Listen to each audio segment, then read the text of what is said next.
Oh, hello. Uh, Tonight I come to you um, for two reasons at this moment. And I'm going to probably do a live broadcast later, but I wanted to make this video. And I warn you now, a trigger warning. I may get a little emotional. In light of recent events, including the amazing work done over at the ESA for landing on the comet. Although it is very pathetic and sad that landing on a comet garnered just 2% more views than Kim Kardashian's ass. Somehow a poop shoot is as historic as landing on a comet shooting through our solar system. But, you know, we have to have priorities, don't we? Well, this one is brought to you by my dad. I bring him up because of Movember. A little thing to celebrate men, to look into men's health issues. Yeah, I'm going to get... Is that the only one I got? It's to... Movember is supposed to be for us, to bring attention to what is killing us, to the issues that are affecting men globally, since apparently they all seem to be damn near identical. But as part of my thing about my dad, I know I've mentioned him from time to time. And as some of my older subscribers may know, both my mom and my dad are dead. My dad died in June of 2001.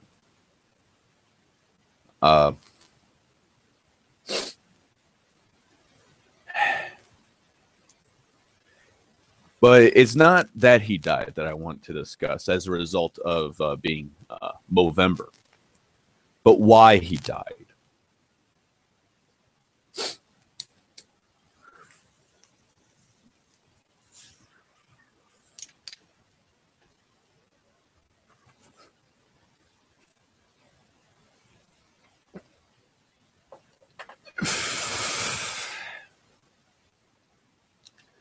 My dad died because of a doctor-made cancer. And, well, that's part of it. Part of it was the social problem, I guess you could say, that they were having that month. Anyways.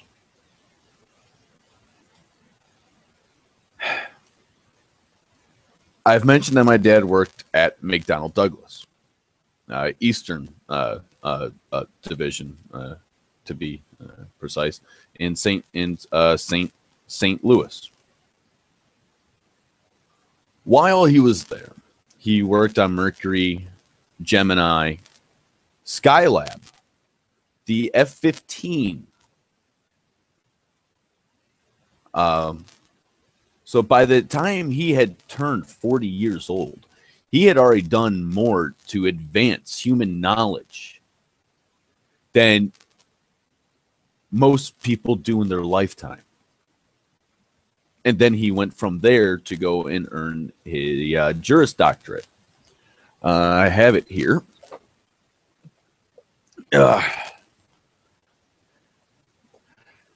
He graduated Dr. Cum Laude.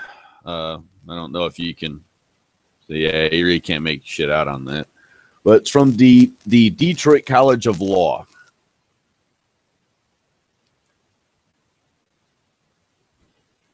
And this was after he had already distinguished himself as an engineer.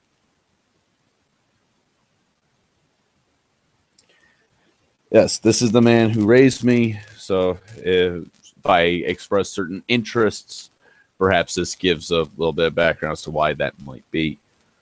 Um, and I mentioned before about my dad's experiences in the patent office at Ford. Uh, can you really get that? The U.S. Patent and Trademark Office to certify that my dad registered, yada, yada, yada. He got the law degree because he was an engineer.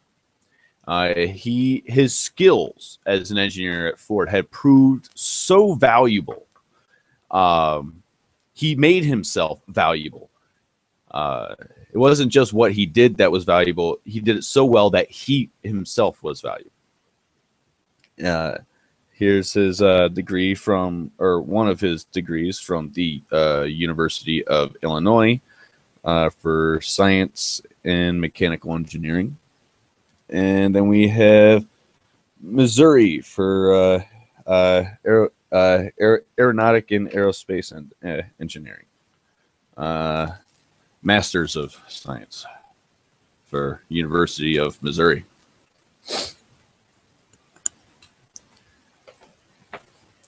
Normally, this would not be important because what he did in his life, he spent most of his life helping other people. He did what he could to help anyone and everyone that was less fortunate than him. And as far as me going to a military school, I was there under work aid and academic scholarship.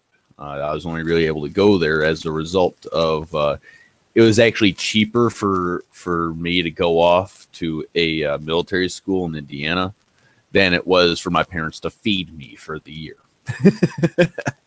I didn't really mind.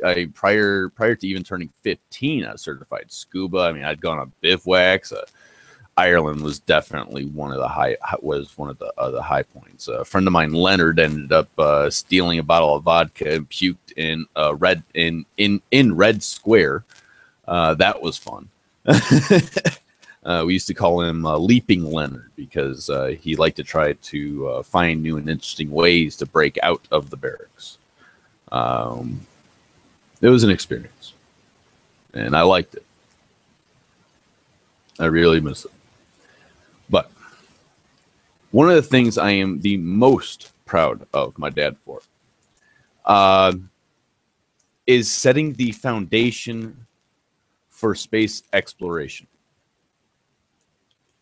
My dad, with three other men of McDonnell Douglas, wrote this book, the NASA contract report.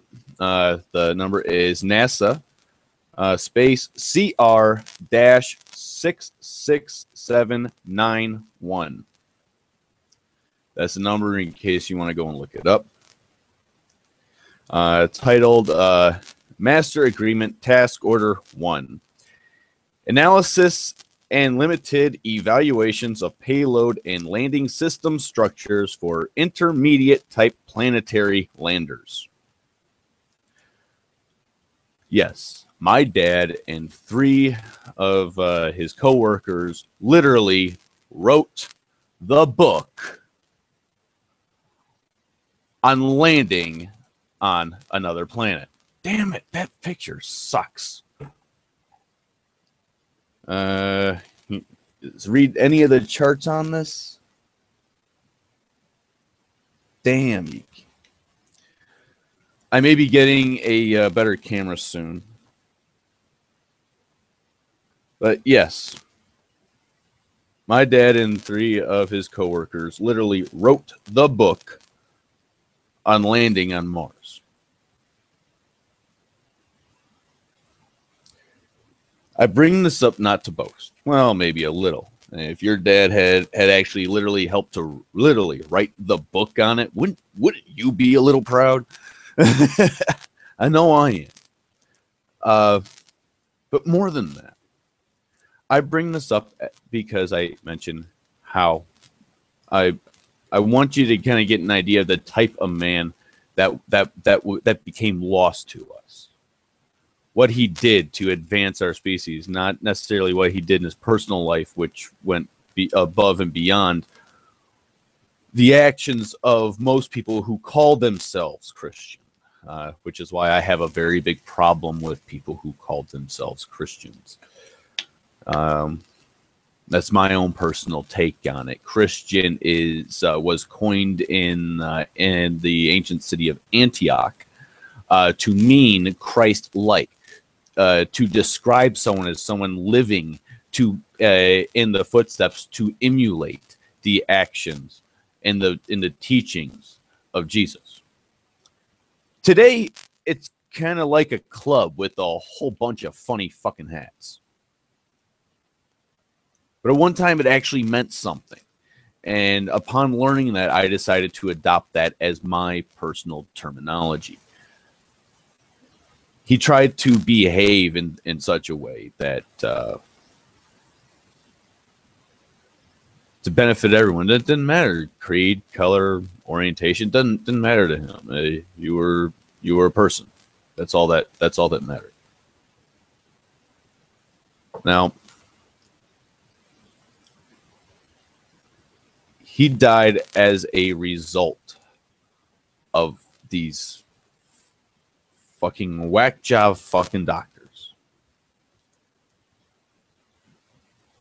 In the late 90s, he began having issues. He started running a fever almost every night. He wasn't sick. He didn't cough. He didn't have any type of viruses. They went and checked him for all of that. And they didn't know what to call it. So they just threw 15 different medications at him, mainly steroids, and one of them being prednisone. And of these 15, 12 of these medications had one of two side effects: kidney cancer or leukemia. As you can imagine, after 9 months of treatment, he developed kidney cancer. It turned out to be more of a localized form of leukemia on the kidney.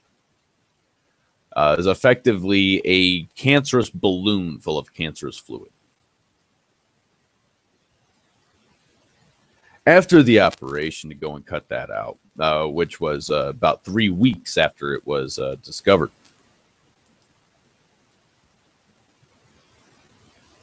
everything seemed to have gone fine. About 4 weeks after that, and we hadn't heard anything. I mean, everything we heard was dot, dot, dot, you're fine, you're fine, you're fine. And then the question came up, well, what about chemo? Because of this type of cancer, because it is as aggressive as it is, a round of chemo is SOP. Standard operating procedure. And they didn't do it. It was determined that it wasn't important because they had other patients. So they just kind of rushed through it. The other patients that took up the oncologist's time and the surgeon's time were mainly women. We found out later on. He had intended on getting a hold of my dad earlier, but didn't because he got distracted with trying to remove benign fat tumors. And the paperwork just got shuffled to the bottom of the desk. After 4 weeks after a surgery, we were contacted by the doctor. And we were told that there was a problem with the cancerous sac, that there was a rupture of some sort, and some of the fluid may have leaked out into his abdomen. Shortly thereafter, my dad started developing internal bleeding in his abdomen. We didn't know what it was at the time. He just wasn't feeling good, and he passed out in his bedroom. He went to the hospital. They gave him an IV. They gave him some blood, and he checked out fine. They sent him home. Next, 2 days later, was the same thing. This time, while at the hospital, they were, and from being there, he was the only man on that floor. The only one. Well, patients, anyways. The only male patient on that floor. And all the nurses did, they kept hooking him up to IV after IV after IV. And after 3 days, my dad looked as though he was 9 months pregnant. They had pumped that much blood into him, and it had settled in his abdomen. They decided at that point that it was too much of a hassle to do exploratory surgery, so they would just drain it and see what happened, or see as to what would happen.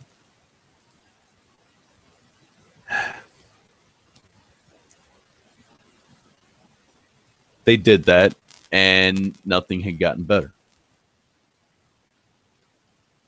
So when the nursing staff stopped acting as a screen, we were able to get another doctor into the hospital to go and check him over. He worked with the hospital, so he was part of their network or whatever. But he wasn't the doctor that was originally assigned to my dad. We brought in a second opinion, and they opened him up immediately. Once the nursing staff was forced out of the way.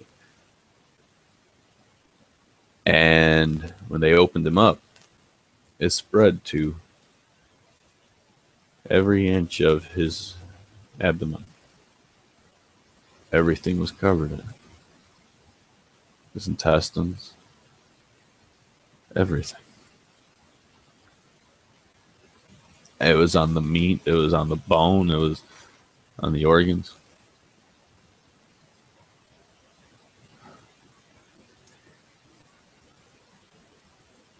At that point in time, they found where he was bleeding from. They sealed that up, but it was too late. They took an aggressive cancer and fed it all the blood and oxygen-rich blood it could handle.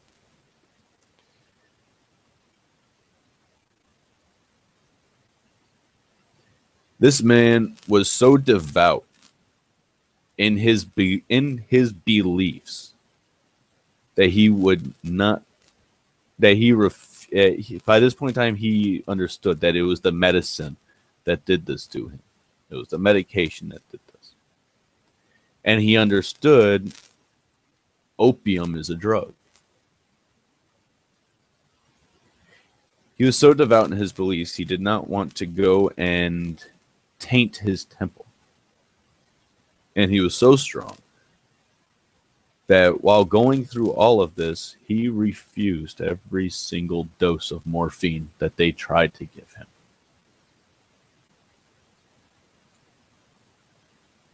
When he finally came home on hospice to die, he made it 3 days, not even 3 full days.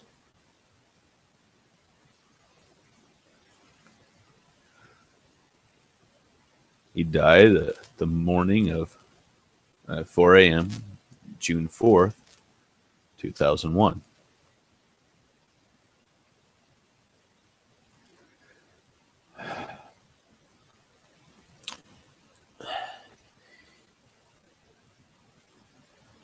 We found out later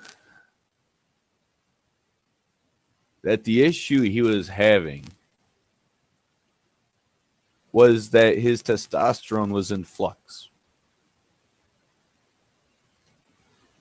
And he was effectively having manifested hot flashes.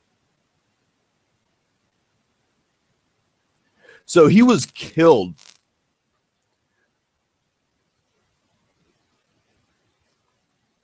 by all this wonderful medicine that was supposed to help. But we had no idea what it was, because no one gives a fuck about men's health.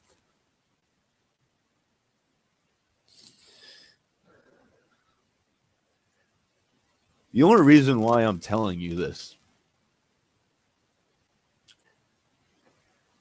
is because of this. Start screen share.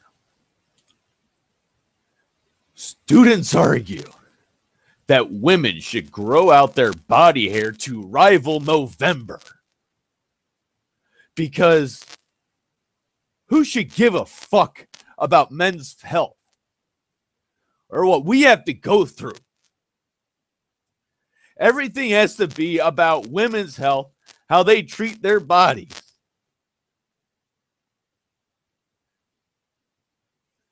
By turning everything into what is about them.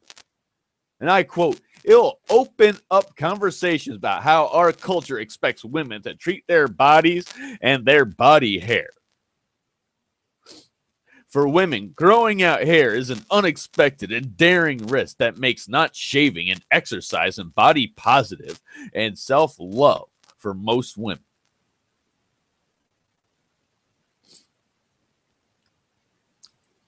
It's like campus reform.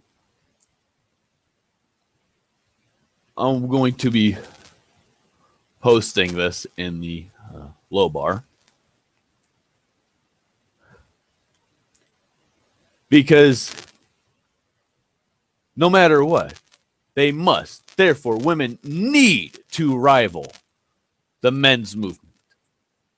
Because how dare any of us ever ask for anything that affects us to be looked at, to be researched. But no, instead, we get this dipshit here with their finger under her nose as though it looks like it was just shoved up her ass.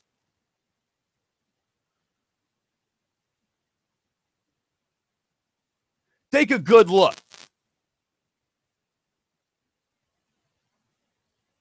That is what they think of your death. The type of medical care you are able to access. We have Breast Cancer Day, Breast Cancer Month, Women's Month. You go to mention anything about our health, it must be made about women. I guarantee you, that twat right there ain't going to do a damn bit of good or do anything for the human race anywhere close to what my dad or millions of other men have done.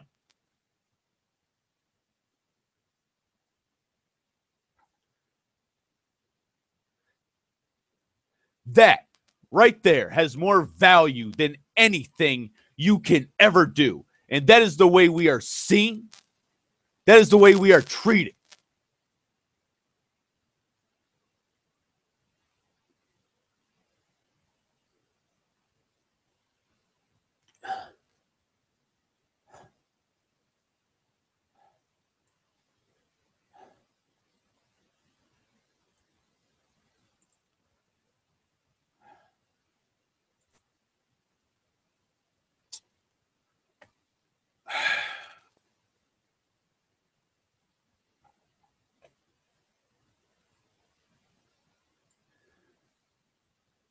No matter what you do, no matter what your contribution to the world is, all that will ever be seen as important is whether or not you worship the twat.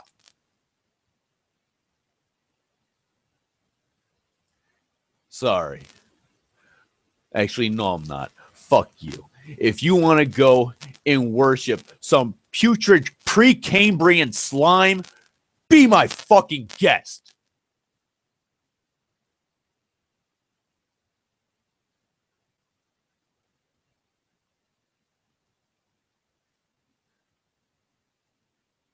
But this is an example of the contempt that they hold for all of us. A man who helped change science means nothing to a woman's self-esteem because she didn't like a lump over here. They had already done a biopsy. Guess what? They knew it was benign. It didn't have to come out. She pressed it was elective. Granted, unfortunate. But still, research bringing attention to men's health issues is not a political fucking ping pong ball. These are people's lives.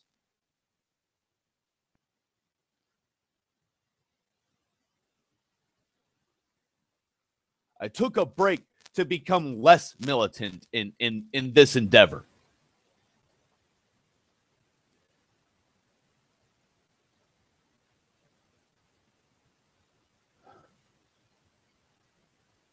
The more I see,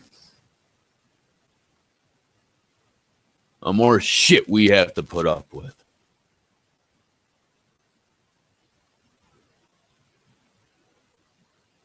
See, this is why the MRM needs to exist. There needs to be a political face to this. We already know it's not going to do shit on its own. It can't.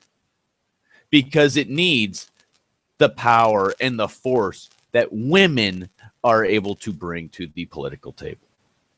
We have none.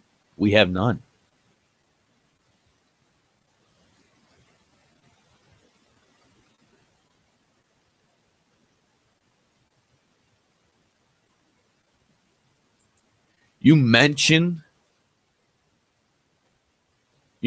prostate cancer, it's a joke. Testicular cancer, it's a joke. Penile cancer, it's a joke.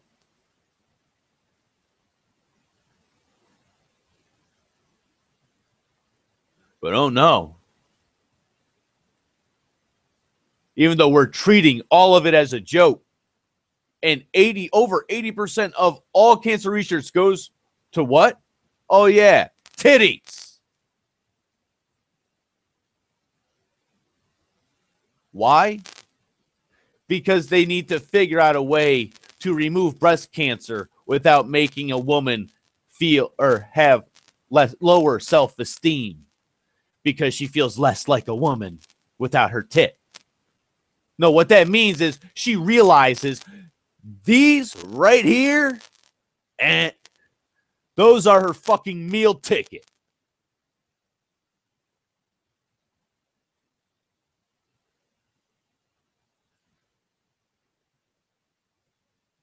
Don't even get me started on that bitch with the third fucking breast. But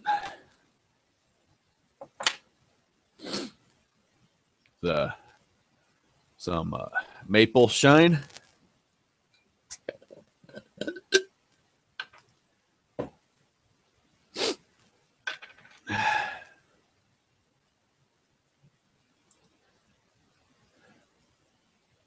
I know my dad is only one of millions. I don't know the others. You do.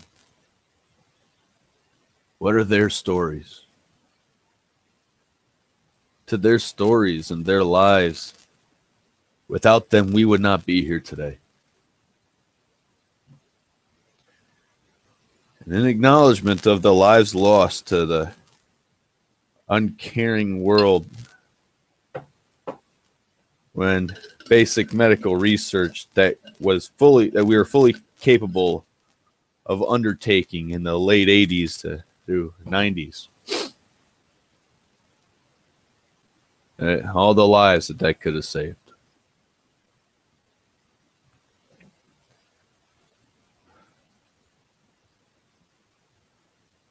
I only hope our efforts